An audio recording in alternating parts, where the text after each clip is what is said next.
What's happening YouTube? Caesar Randone and welcome back to the channel. If you haven't subscribed, go ahead and hit that button for me, and today we're going to be talking about the PlayStation Vita, why I still use it in 2021, why I still love it, and why it's so ahead of its time. So let's get right into it, shall we?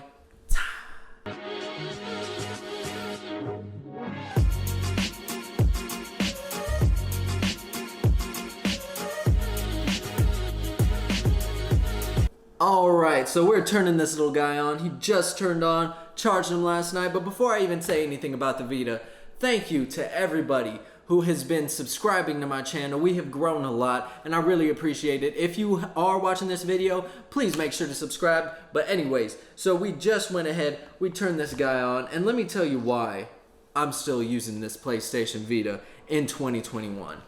The main reason why I love this is because you could play anywhere, on the go, any sort of game. If you have a PlayStation 4, you can go ahead and play it right off the Vita, because you could use remote play on this.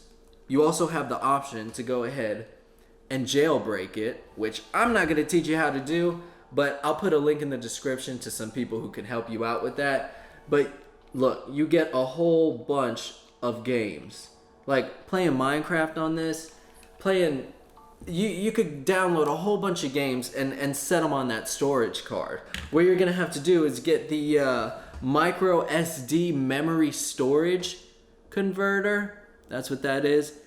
And you get the SD card and just put it right there. And you could play as many games as you want. I mean, mine's 128 gigs and I am nowhere close to filling it up, and I have a whole bunch of games. And there's a way that you could go, I didn't even put it in right.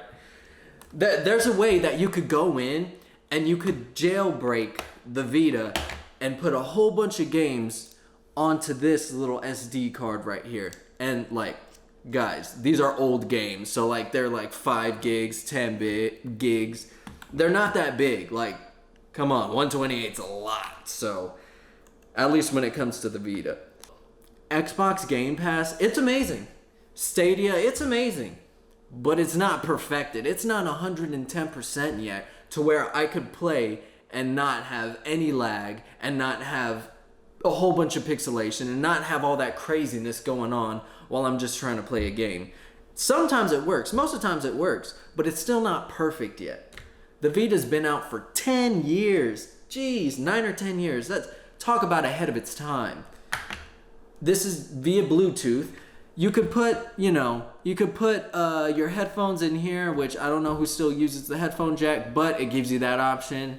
You got the port right here too, and you could go ahead and get this case. I got this on eBay. It was like 20 bucks, but look, it comes with the triggers. It feels so good. And I would rather play that than play Game Pass, because you don't get the lag, you don't get the pixelation that you usually do with other games. But with remote play on the PS4, it does get a little pixelated sometimes, but not as bad as Stadia or as Game Pass. Actually, I can't even talk about Stadia because I haven't played that yet, but I'm just assuming. You know what they say about assuming.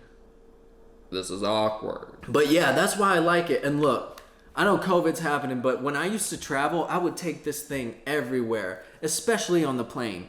You have a ton of games. I played Grand Theft Auto San Andreas, Grand Theft Auto Liberty City. You got the old school Crash. You can get any type of game once you're able to go ahead and jailbreak it. Or you can, buy games the old way. Here's something you should know. Yes, I love the PS Vita, and it's great if you have a PlayStation 4. But if you have the PS5, I hate to tell you, man, but it ain't gonna work on the PS5. Unfortunately, the PlayStation 5 is not compatible with the Vita, so you can't do remote play, which sucks. But for people like me who haven't even gotten the chance to see a PS5 in real life yet, they're gonna love the fact that you could go ahead and you could play your PS4 on this. And the games. The games are crazy, man. You can get so many games. It's so good. And remember, this is from like 10 years ago. So the graphics aren't going to be amazing, but they are going to be decent. And especially the fact that you can play offline mode and you could play in airplane mode and just play a whole bunch of your games while chilling. It's great. It's perfect. You can still play your PlayStation 4 on here. The graphics are, you know, all right still. PlayStation 4 graphics. But look, it's so good. And right now, I'm pretty sure you could pick these guys up for, I mean, I've seen $80. I got mine for $100, and that was a couple years ago. And look, I have not regretted it ever since. I really like this. If you haven't got one, consider getting one. If you already have one, consider picking it back up and using it, because look, it is great.